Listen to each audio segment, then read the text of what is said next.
나는 왜 이렇게 태어났을까? 나 같은 사람이 이 세상에 있어도 되는 걸까? 나는 정말 가치 있는 존재인가? 아침에 거울 앞에 서서 스스로가 너무 초라하게 느껴진 적이 있으십니까? 평생 열심히 살아왔는데 돌아보니 아무것도 남지 않은 것 같은 허탈함이 밀려온 적이 있으십니까? 자녀에게, 배우자에게, 아니면 그냥 이 세상 전체의 짐이 되는 것 같아서 그냥 조용히 사라져버리면 어떨까 하는 생각이 스쳐 지나간 적이 있으십니까? 사랑하는 성도님들, 오늘 이 말씀은 바로 그런 마음을 가진 분들을 위해 하나님이 준비하신 것입니다. 우리는 살아가면서 수없이 많은 상처를 받습니다. 어린 시절 너는 왜 이렇게 못났냐? 내가 있어서 우리가 힘들다는 말을 들은 분도 계실 것입니다. 학교에서, 직장에서, 심지어 교회에서조차 저 사람은 별로야라는 시선을 느끼며 살아오신 분도 계실 것입니다. 자식들이 잘 되면 다 자기들 덕분이라 생각하고 힘든 일이 생기면 다 부모 탓을 하는 현실 속에서 지쳐 계신 분도 계실 것입니다. 이제는 몸도 예전 같지 않고 기억력도 흐릿해지고 사회가 자꾸 나이 든 사람을 뒤로 밀어내는 것 같은 느낌에 스스로를 의심하게 되는 분도 계실 것입니다. 사랑하는 성도님들, 2025년을 살아가는 우리에게 세상은 참으로 잔인한 기준을 들이댑니다. 젊어야 하고 생산적이어야 하고 능력이 있어야 하고 외모도 관리해야 하고 SNS에서 인정받아야 하고 자녀도 잘 키워야 하고 경제적으로도 여유로워야 한다고 말합니다. 그 기준 앞에서 우리는 너무 자주 나는 부족하다는 결론에 이르게 됩니다. 하지만 사랑하는 성도님들, 오늘 하나님께서 이 말씀을 통해 우리에게 분명히 선포하십니다. 당신은 실수로 태어나지 않았습니다. 하나님의 시선으로 나를 바라볼 때 세상이 말하는 것과 전혀 다른 결론에 도달하게 됩니다.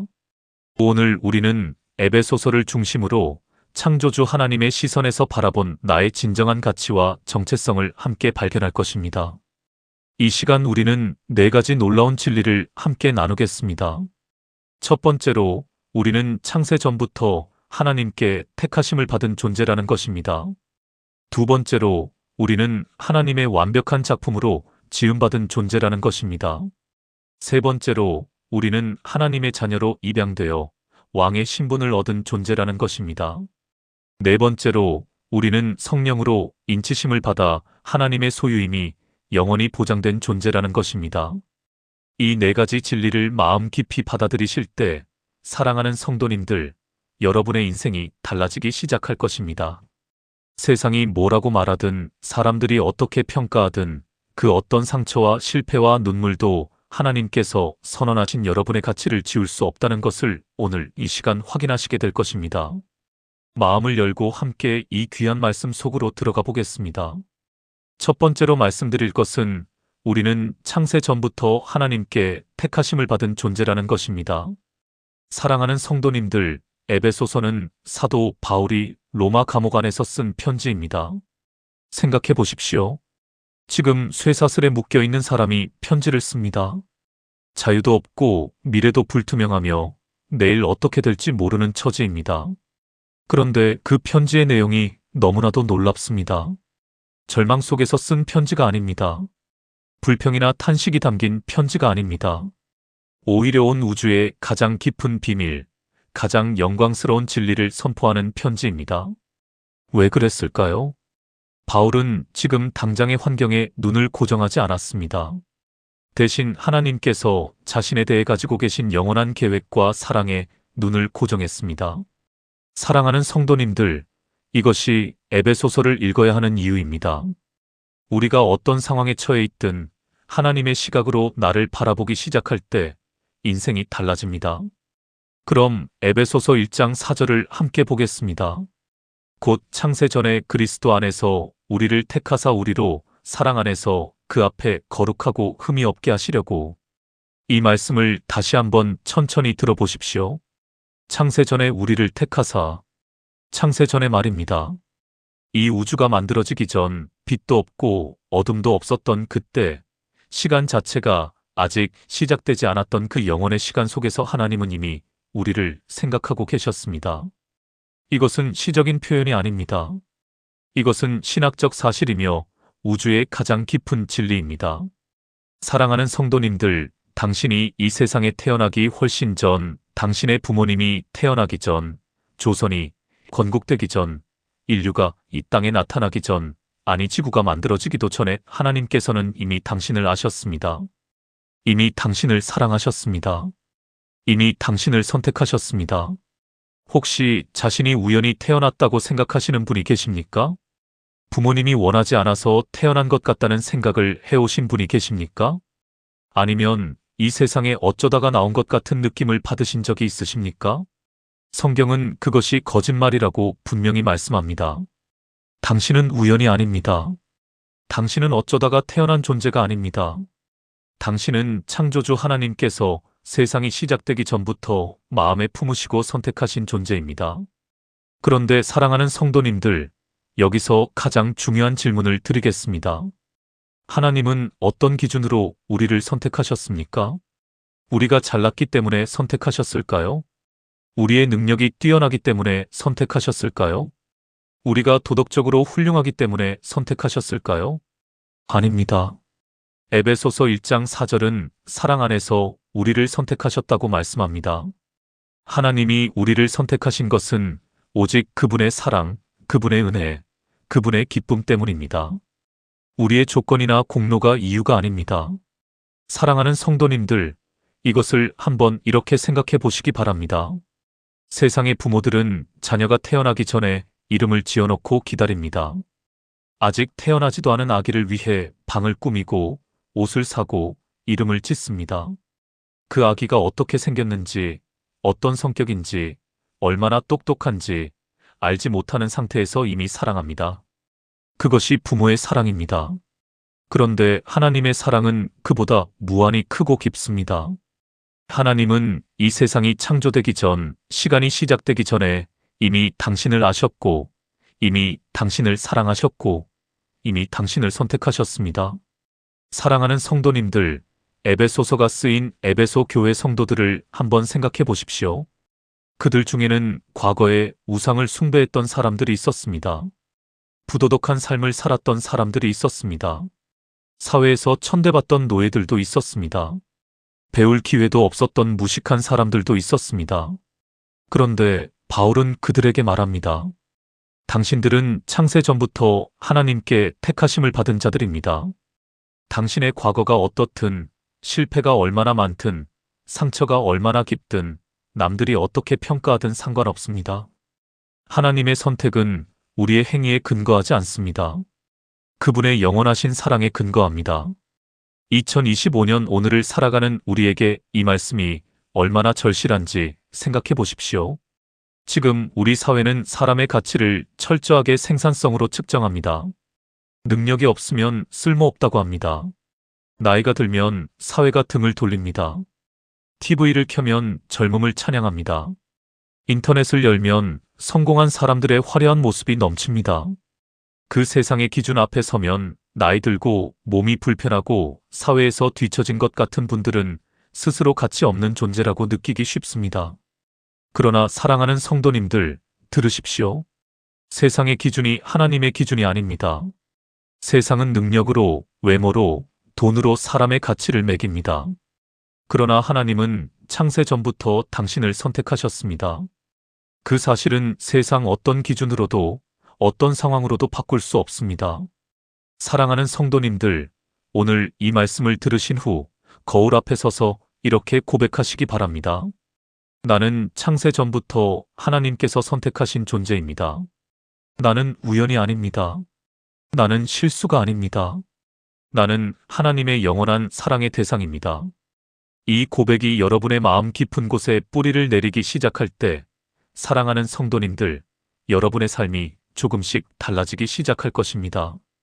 자, 이제 두 번째 놀라운 진리로 넘어가겠습니다. 두 번째로 말씀드릴 것은 우리는 하나님의 완벽한 작품으로 지음받은 존재라는 것입니다. 사랑하는 성도님들, 우리 사회에는 참으로 슬픈 문화가 있습니다. 나이가 들면서 몸이 쇠하면 이제 쓸모 없어졌다는 생각을 하는 것입니다. 은퇴를 하고 나면 이제 내 역할이 끝났다는 허탈감에 빠지는 분들이 많습니다. 자식들에게 짐이 되는 것 같다는 죄책감으로 밤잠을 설치시는 분들도 계십니다. 몸의 어딘가가 아프거나 기억이 흐릿해지거나 무릎이 시큰거리면 이제 나는 망가진 존재구나라는 생각이 드십니까? 그런 경험이 있으십니까? 그런데 오늘 하나님의 말씀이 그 모든 생각을 정면으로 반박합니다. 에베소서 2장 10절을 보겠습니다. 우리는 그가 만드신 바라 그리스도 예수 안에서 선한 일을 위하여 지으심을 받은 자니 이 일은 하나님이 전에 예비하사 우리로 그 가운데서 행하게 하려 하심이니라. 이 말씀에서 만드신 바에 해당하는 헬라어 원어 단어가 무엇인지 아십니까? 바로 포이에마입니다. 이 단어에서 영어의 포엄, 즉 시라는 단어가 나왔습니다. 사랑하는 성도님들, 우리는 하나님의 시입니다. 우리는 하나님의 작품입니다. 그것도 즉흥적으로 만들어진 것이 아니라 최고의 장인이 혼신의 정성을 다해 만든 걸작품입니다. 위대한 예술가를 생각해 보십시오. 미켈란젤로가 시스티나 예배당 천장화를 그렸을 때를 생각해 보십시오. 그는 4년 동안 등을 대고 누운 채 천장을 올려다보며 그림을 그렸습니다. 그 그림에는 실수가 없었습니다. 모든 붓터치가 의도적이었습니다. 모든 색깔이 계획적이었습니다. 모든 인물이 목적을 가지고 그려졌습니다. 하나님도 마찬가지입니다. 하나님이 당신을 만드실 때 그것은 즉흥적이거나 우연한 것이 아니었습니다. 당신의 얼굴, 당신의 목소리, 당신의 성격, 당신의 재능, 당신이 살아온 삶의 모든 굴곡들, 심지어 당신이 겪어온 아픔들까지 이 모든 것이 하나님의 의도적인 창작 활동의 결과물입니다. 사랑하는 성도님들, 혹시 자신의 어떤 부분이 마음에 들지 않아서 오랫동안 괴로워하신 분이 계십니까? 왜 나는 이렇게 못생겼을까? 왜 나는 이렇게 키가 작을까? 왜 나는 이렇게 머리가 나쁠까? 왜 나의 인생은 이렇게 굴곡이 많을까 하고 생각해 오신 분이 계십니까? 하나님의 시각으로 보면 그것들은 결함이 아닙니다. 그것들은 하나님의 붓터치입니다. 하나님의 의도적인 선택입니다. 물론 우리 삶에는 아픔이 있습니다. 실패가 있습니다. 상처가 있습니다. 하지만 하나님은 그 모든 것을 알고 계셨고 그 모든 것을 통해 더 큰 작품을 만들어 가고 계십니다. 에베소서 2장 10절이 또 무엇을 말씀합니까? 선한 일을 위하여 지으심을 받은 자라고 합니다. 사랑하는 성도님들, 이것이 무슨 말씀인지 아십니까? 당신의 존재에는 목적이 있다는 것입니다. 하나님은 당신을 단순히 이 세상에 던져놓고 알아서 살라고 하신 것이 아닙니다. 당신을 위해 선한 일들을 미리 예비해 두셨습니다. 당신이 이 세상을 살아가면서 해야 할 선한 사명들을 이미 준비해 놓으셨습니다. 그리고 그 말씀 뒤에는 하나님이 전에 예비하사라는 표현이 나옵니다. 전에 예비하셨다고 합니다. 하나님이 당신보다 먼저 앞서가셔서 이미 선한 일을 준비해 두셨다는 것입니다. 우리의 삶은 준비 없이 시작된 것이 아닙니다. 하나님이 미리 예비하신 길을 걸어가는 것입니다. 사랑하는 성도님들, 지금 이 시간에도 많은 분들이 은퇴 후 혹은 자녀들이 독립하고 난 후에 공허함을 느끼고 계십니다. 이제 내가 할 일이 뭐가 있을까? 나는 이제 필요 없는 사람이 된 것 같다. 이런 생각들이 마음을 짓누릅니다. 하지만 사랑하는 성도님들, 하나님은 당신의 나이가 몇 살이든 건강이 어떻든 경제적 상황이 어떻든 상관없이 당신을 위해 선한 일들을 예비해 두셨습니다. 어쩌면 지금 이 순간 당신의 기도가 누군가의 생명을 구하고 있을 수 있습니다. 어쩌면 당신의 따뜻한 전화 한 통이 어떤 이의 절망을 희망으로 바꾸고 있을 수 있습니다. 어쩌면 당신의 경험과 지혜가 젊은 세대에게 꼭 필요한 등불이 될 수 있습니다. 어쩌면 당신이 해주는 식사 한 끼 함께 나누는 찬송 한 소절이 누군가에게 살아갈 이유가 될 수 있습니다. 하나님의 작품에는 유통기한이 없습니다. 사랑하는 성도님들, 세상은 사람을 소비합니다. 쓸모 있을 때 쓰고 쓸모 없어지면 버립니다. 그러나 하나님은 다르십니다. 하나님은 당신을 창조하셨고 당신을 사랑하시며 당신을 통해 여전히 이 세상에 선한 일을 이루어가고 계십니다. 저는 한 권사님의 이야기를 들려드리고 싶습니다.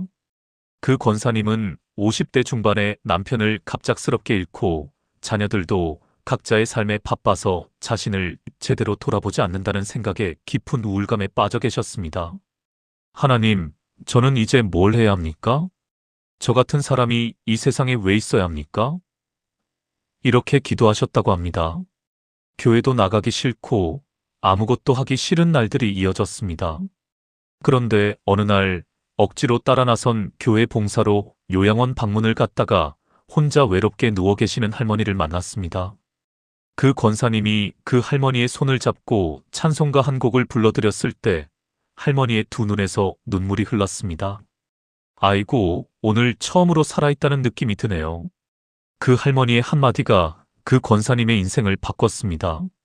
그날 이후 그 권사님은 매주 요양원에 나가게 되셨고 지금까지 10년째 그 사역을 이어오고 계십니다. 사랑하는 성도님들, 바로 그것이 하나님이 예비하신 선한 일입니다. 당신이 존재하는 것 자체가 누군가에게 선물입니다. 당신의 미소가, 당신의 기도가, 당신의 손길이 누군가에게 하나님의 사랑을 전달하는 통로가 됩니다. 당신은 하나님의 걸작품입니다. 그 사실을 오늘 이 시간 마음 깊이 새기시기 바랍니다. 자, 이제 세 번째로 넘어가겠습니다. 세 번째로 말씀드릴 것은 우리는 하나님의 자녀로 입양되어 왕의 신분을 얻은 존재라는 것입니다. 사랑하는 성도님들, 우리 삶에서 가장 깊은 상처 중 하나는 바로 이것입니다. 나는 사랑받지 못했다. 나는 사랑받을 자격이 없다. 나는 사랑하기 어려운 사람이다. 어린 시절 따뜻한 사랑을 충분히 받지 못하고 자라신 분들이 계십니까? 사랑을 받아본 기억이 없어서 사랑하는 방법도 모르고 사랑받는 방법도 모른 채 살아오신 분들이 계십니까? 때로는 하나님조차 자신을 사랑하지 않는 것 같다는 생각이 드신 적이 있으십니까? 그러나 사랑하는 성도님들, 오늘 하나님의 말씀이 이 모든 의심을 걷어냅니다. 에베소서 1장 5절을 보겠습니다. 그 기쁘신 뜻대로 우리를 예정하사 예수 그리스도로 말미암아 자기의 아들들이 되게 하셨으니. 이 말씀을 들으셨습니까? 하나님이 우리를 자기의 아들들이 되게 하셨다고 합니다. 이것은 입양을 의미합니다. 헬라어 원어로는 후이오테시아라고 하는데 이것은 법적 입양을 의미하는 단어입니다. 사랑하는 성도님들, 바울 당시 로마 사회에서 입양이 어떤 의미였는지 아십니까? 로마에서 입양은 매우 특별하고 법적으로 강력한 것이었습니다. 한번 입양이 되면 그 이전의 모든 빚이 법적으로 탕감되었습니다. 이전에 어떤 신분이었는지는 완전히 지워졌습니다. 새아버지의 이름을 받고 새아버지의 재산을 상속받을 권리를 얻었습니다. 심지어 노예였다가 입양이 되면 황제의 자녀가 될 수도 있었습니다. 이것이 하나님이 우리에게 하신 일입니다. 우리가 어떤 사람이었든, 어떤 죄를 지었든, 어떤 상처를 가지고 있든 하나님은 그 기쁘신 뜻대로 오직 그분의 사랑으로 인해 우리를 자녀로 입양하셨습니다. 사랑하는 성도님들, 에베소서 1장 5절에서 그 기쁘신 뜻대로라는 표현에 주목하시기 바랍니다. 하나님이 우리를 자녀로 삼으신 것은 우리가 자격이 있어서가 아닙니다. 하나님이 그것을 기뻐하셨기 때문입니다. 우리가 부족하고 실패하고 죄가 있었지만 하나님은 그래도 저 사람이 내 자녀가 되는 것이 너무 기쁘다고 하신 것입니다. 이것이 은혜입니다. 이것이 바로 복음의 핵심입니다. 사랑하는 성도님들, 인간적인 입양도 얼마나 큰 사랑인지 우리는 알고 있습니다. 입양한 부모는 그 아이가 자신의 피를 나눈 자녀가 아님에도 불구하고 온 마음을 다해 사랑합니다. 어떤 입양 가정은 아이가 자라서 반항하고 상처를 줄 때도 여전히 너는 내 자녀다라고 말합니다. 그 사랑이 아름다운 것은 그것이 선택된 사랑이기 때문입니다. 의무가 아니라 선택으로 사랑하는 것, 그것이 진정한 사랑입니다. 그러나 하나님의 입양 사랑은 그보다 무한히 큽니다. 하나님은 우리가 반항할 때도, 하나님을 잊어버릴 때도, 죄를 지을 때도 그래도 너는 내 자녀다라고 선언하십니다. 하나님의 사랑은 우리의 행위에 따라 오르락내리락 하지 않습니다. 하나님의 사랑은 그분의 성품에서 흘러나오는 것이기 때문에 영원히 변함이 없습니다. 사랑하는 성도님들, 여기서 중요한 것이 있습니다. 하나님의 자녀가 된다는 것은 단순히 좋은 관계를 갖는 것 이상입니다. 그것은 신분의 변화입니다. 완전한 신분의 변화입니다. 당신의 아버지가 왕이시면 당신은 왕자이고 공주입니다. 우리의 아버지가 온 우주를 창조하신 하나님이시면 우리는 하나님의 왕족입니다. 사랑하는 성도님들, 오늘 스스로를 아주 작은 존재라고 생각하시는 분이 계십니까? 세상이 알아주지 않는다고, 사람들이 나를 무시한다고, 내가 너무 보잘것없다고 느끼시는 분이 계십니까? 들으십시오. 당신은 온 우주의 창조주이신 하나님의 자녀입니다. 당신의 아버지는 별들을 만드신 분입니다. 당신의 아버지는 바다를 손바닥으로 헤아리시는 분입니다. 당신의 아버지는 시간과 공간을 초월하신 분입니다. 그런 아버지의 자녀인 당신이 어찌 보잘것없는 존재일 수 있겠습니까? 물론 이 세상에서는 여전히 어려움이 있습니다. 여전히 외로울 때가 있습니다. 여전히 몸이 아플 때가 있습니다. 여전히 눈물이 날 때가 있습니다. 하지만 그 어려움 속에서도, 그 외로움 속에서도, 그 눈물 속에서도 우리는 왕이신 하나님 아버지의 자녀라는 신분을 잃지 않습니다. 오히려 그 신분이 우리로 하여금 어려움을 이겨낼 힘을 줍니다. 사랑하는 성도님들, 로마서 8장 15절에서 바울은 이렇게 말합니다. 너희는 다시 무서워하는 종의 영을 받지 아니하고 양자의 영을 받았으므로 우리가 아빠 아버지라고 부르짖느니라. 아빠라는 말은 아람어로 어린아이가 자기 아버지를 부르는 가장 친밀하고 따뜻한 호칭입니다. 두려움으로 신을 찾는 것이 아니라 아이가 아버지를 부르듯 하나님을 부를 수 있다는 것입니다. 이것이 입양의 권리입니다. 이것이 하나님의 자녀가 된 우리에게 주어진 특권입니다. 사랑하는 성도님들, 오늘 힘드실 때 이렇게 불러보시기 바랍니다. 아빠, 아버지, 저예요.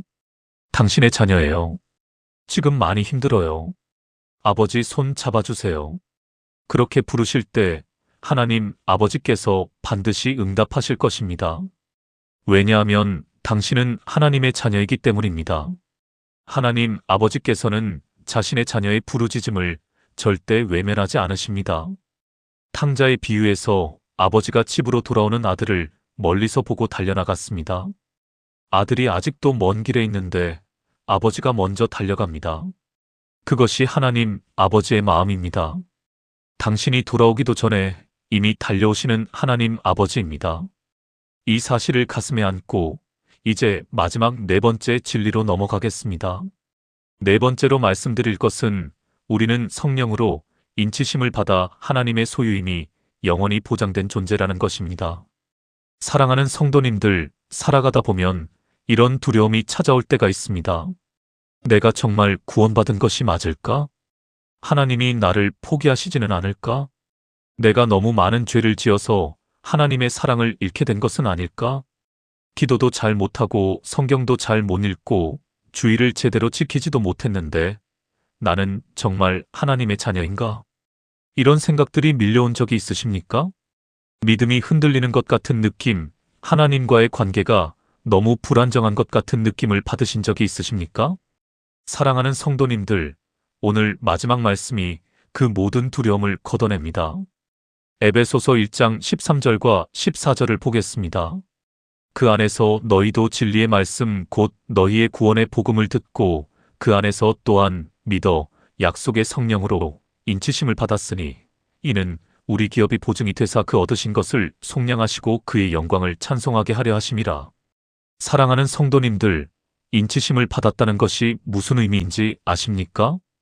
고대 사회에서 인장을 찍는다는 것은 세 가지 중요한 의미를 가졌습니다. 첫째, 소유권을 나타냅니다. 왕이 인장을 찍은 것은 이것은 내 것이다라는 강력한 선언입니다. 둘째, 진품임을 보증합니다. 인장이 찍힌 것은 가짜가 아닌 진짜라는 공식적인 증명입니다. 셋째, 보호를 의미합니다. 왕의 인장이 찍힌 것은 왕의 권위로 보호받는다는 뜻입니다. 아무도 함부로 건드릴 수 없습니다. 사랑하는 성도님들, 성령 하나님이 우리에게 인치심을 주셨다는 것은 하나님이 우리에게 이 세 가지 모두를 선언하신 것입니다. 이 사람은 내 것이다. 이 사람은 진짜 내 자녀다. 이 사람은 내가 보호한다. 그런데 더 놀라운 것이 있습니다. 14절에서 성령은 기업의 보증이라고 했습니다. 보증에 해당하는 헬라어 단어는 아라본인데 이것은 계약금, 보증금의 개념입니다. 현대적으로 말하면 계약할 때 미리 내는 착수금과 같은 개념입니다. 내가 반드시 이 계약을 완성하겠다는 보증의 표시입니다. 지금 우리에게 주신 성령 하나님은 앞으로 받을 완전한 구원의 보증금과 같은 것입니다. 하나님이 성령을 우리에게 주신 것은 나는 반드시 당신과의 약속을 완성하겠다는 하나님의 인격적 보증입니다. 사랑하는 성도님들, 이것이 얼마나 놀라운 보장인지 아십니까? 우리의 구원은 우리의 감정에 달려있지 않습니다. 오늘 믿음이 충만한 느낌이 드냐, 아니냐에 달려있지 않습니다. 우리의 구원은 하나님의 성령의 인장, 그분의 보증으로 확정되어 있습니다. 사랑하는 성도님들, 에베소서를 묵상할 때마다 제가 늘 감동을 받는 부분이 있습니다. 바울이 이 편지를 쓸 때 그는 로마 감옥 안에 있었습니다. 당시 로마 감옥에서는 죄수들에게 낙인을 찍기도 했습니다. 뜨거운 쇠로 피부에 표식을 새기는 것입니다. 이 사람은 로마의 죄수다라는 표식이었습니다. 그런데 바울은 그 상황에서 나는 다른 인을 받았다고 선언합니다. 로마가 나에게 죄수의 낙인을 찍었지만 하나님이 나에게 자녀의 인장을 찍으셨다고 선언합니다. 쇠사슬이 몸을 묶었지만 성령이 내 영을 자유하게 하셨다고 선언합니다. 사랑하는 성도님들, 우리도 마찬가지입니다. 세상이 우리에게 실패자, 쓸모없는 자, 노인, 병든 자라는 낙인을 찍을 수 있습니다. 가족이 상처 주는 말로 낙인을 찍을 수도 있습니다. 과거의 기억이 너는 그런 사람이야 라고 낙인을 찍을 수도 있습니다. 그러나 사랑하는 성도님들, 하나님은 이미 우리에게 성령으로 인치심을 주셨습니다. 이 사람은 내 자녀다. 이 사람은 내가 선택한 자다. 이 사람은 내가 보증하는 자다. 세상의 낙인이 하나님의 인장을 이길 수 없습니다. 어떤 상처도, 어떤 실패도, 어떤 죄도, 어떤 사람의 말도 하나님의 인장을 지울 수 없습니다. 사랑하는 성도님들, 지금 이 순간 자신이 하나님으로부터 멀어진 것 같은 느낌이 드십니까? 오랫동안 기도를 제대로 못 드린 것 같아서, 주일 예배를 자꾸 빠진 것 같아서, 같은 죄를 반복하는 것 같아서 하나님이 나를 외면하시는 것 같다는 느낌이 드십니까? 그렇다면 이 말씀을 기억하십시오. 하나님은 이미 당신에게 성령으로 인치심을 주셨습니다. 그 인장은 당신의 행위로 얻은 것이 아닙니다. 그래서 당신의 행위로 잃어버릴 수 없습니다. 물론 우리는 죄를 회개하고 하나님께 돌아와야 합니다. 그것이 옳은 것이고 그것이 우리를 자유롭게 합니다. 하지만 하나님은 당신이 회개하고 돌아올 그 순간을 이미 알고 계시며 아버지처럼 팔을 벌려 기다리고 계십니다. 탕자의 비유를 다시 생각해 보십시오. 그 아들은 돌아오는 길에 아버지에게 무슨 말을 할지 연습했습니다. 아버지, 저는 이제 아버지의 아들이라 불릴 자격이 없습니다. 그저 아버지의 품꾼 중 하나로 받아주십시오. 이것이 그의 계획이었습니다. 그런데 아버지는 그 연습한 말이 끝나기도 전에 달려와 아들의 목을 안고 입을 맞춥니다. 하인들에게 소리칩니다. 제일 좋은 옷을 가져다가 입혀라. 손에 반지를 끼워라. 발에 신을 신겨라. 살진 송아지를 잡아라. 우리가 잔치를 벌이자. 이것이 하나님 아버지의 마음입니다. 돌아오는 자녀를 보며 기뻐하시는 하나님 아버지입니다. 사랑하는 성도님들, 성령이 우리 안에 계신다는 것은 또한 매우 실질적인 의미를 가집니다. 2025년 오늘을 살아가는 우리에게 성령님은 어떻게 역사하십니까? 성령님은 우리가 의기소침할 때 힘을 주십니다. 성령님은 우리가 방향을 잃었을 때 길을 보여주십니다. 성령님은 우리가 무엇을 기도해야 할지 모를 때 우리 대신 하나님께 아뢰어 주십니다. 로마서 8장 26절에 이런 말씀이 있습니다. 이와 같이 성령도 우리의 연약함을 도우시나니 우리는 마땅히 기도할 바를 알지 못하나 오직 성령이 말할 수 없는 탄식으로 우리를 위하여 친히 간구하시느니라.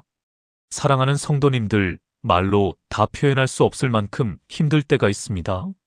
무슨 말을 해야 할지, 어떻게 기도해야 할지 모를 때가 있습니다. 그럴 때 하나님 앞에서 그냥 무릎을 꿇고 앉아 계십시오. 아무 말 안 해도 됩니다. 그냥 하나님 앞에 앉아 계시면 됩니다. 주님, 제가 지금 너무 힘든데 어떻게 기도해야 할지도 모르겠습니다. 그렇게만 하면 됩니다. 그 탄식 자체를 성령님이 하나님 앞에 아뢰어 주십니다. 왜냐하면 성령님이 우리 안에 계시기 때문입니다. 왜냐하면 우리는 인치심을 받았기 때문입니다. 왜냐하면 우리는 하나님의 소유이기 때문입니다. 사랑하는 성도님들, 오늘 이 마지막 진리를 가슴에 새기십시오. 나는 성령으로 인치심을 받은 하나님의 소유입니다. 나는 세상 어떤 것도 빼앗아갈 수 없는 하나님의 자녀입니다. 나의 구원은 하나님의 영원한 약속으로 보증되어 있습니다. 이 진리가 여러분의 가슴 깊이 새겨지기를 주님의 이름으로 축복합니다. 자, 이제 오늘 말씀을 정리해 보겠습니다. 사랑하는 믿음의 가족들, 오늘 우리는 에베소서를 통해 4가지 놀라운 진리를 함께 나누었습니다. 첫 번째로, 우리는 창세 전부터 하나님께 택하심을 받은 존재입니다. 에베소서 1장 4절의 말씀처럼 이 세상이 만들어지기도 전에 하나님은 이미 우리를 선택하셨습니다. 우리는 우연이 아닙니다. 우리는 실수가 아닙니다. 우리는 하나님의 영원한 선택 안에 있는 귀한 존재입니다. 두 번째로, 우리는 하나님의 완벽한 작품인 포이에마입니다. 에베소서 2장 10절이 말씀하듯이 우리는 하나님의 시이며 하나님의 걸작품이며 선한 일을 위해 지음받은 목적 있는 존재입니다. 아무리 나이가 들고 몸이 약해져도 하나님의 작품으로서의 가치는 변하지 않습니다. 하나님의 작품에는 유통기한이 없습니다. 세 번째로, 우리는 하나님의 자녀로 입양된 왕족입니다. 에베소서 1장 5절의 말씀처럼 하나님은 그 기쁘신 뜻대로 우리를 자녀로 삼으셨습니다. 우리는 온 우주를 만드신 하나님 아버지의 자녀입니다. 그 어떤 세상의 평가도, 그 어떤 사람의 말도 이 신분을 빼앗아갈 수 없습니다. 네 번째로, 우리는 성령으로 인치심을 받아 하나님의 소유임이 영원히 보증된 존재입니다. 에베소서 1장 13절과 14절이 말씀하듯이 성령 하나님이 우리 안에 계시며 우리의 구원을 보증하십니다. 세상이 어떤 낙인을 찍어도 하나님의 인장이 그것보다 훨씬 크고 강합니다. 사랑하는 성도님들, 오늘 이 4가지 진리가 여러분의 가슴 깊은 곳에 심어지기를 간절히 축복하며 기도합니다. 당신은 실수로 태어나지 않았습니다. 당신은 창조주 하나님의 선택이며 하나님의 작품이며 하나님의 자녀이며 하나님의 소유입니다. 세상이 뭐라고 말하든 사람들이 어떻게 평가하든 그 진리는 영원히 변하지 않습니다. 오늘 거울 앞에 서서 이렇게 선포하시기 바랍니다. 나는 창세 전부터 하나님의 선택을 받은 자입니다. 나는 하나님의 걸작품입니다. 나는 하나님의 자녀입니다. 나는 성령으로 인치심을 받은 하나님의 소유입니다. 나는 실수로 태어나지 않았습니다. 나는 목적을 가지고 창조된 귀하고 소중한 존재입니다. 이 고백이 여러분의 삶 가운데 살아있는 능력이 되기를 주님의 이름으로 선포합니다. 사랑하는 성도님들, 이 영상이 오늘 여러분의 마음에 위로와 힘이 되셨다면 아래 좋아요 버튼을 눌러주시기 바랍니다. 그리고 지금 주변에 자신의 가치를 잃어버린 채 힘들어하고 계신 분이 계시다면 이 영상을 꼭 공유해 주십시오. 어쩌면 그 한 번의 공유가 누군가의 인생을 바꿀 수 있습니다. 댓글로 오늘 이 말씀 중에 가장 마음에 남은 구절이나 나누고 싶으신 이야기를 남겨주시면 제가 하나하나 읽고 함께 기도하겠습니다. 또한 아직 구독하지 않으신 분들은 구독 버튼을 눌러주셔서 앞으로도 이런 귀한 말씀들을 함께 나눌 수 있도록 해주시기 바랍니다. 사랑하는 믿음의 가족들, 오늘도 하나님의 자녀로서의 당당한 발걸음을 내디디시기 바랍니다. 당신은 왕이신 하나님 아버지의 자녀입니다.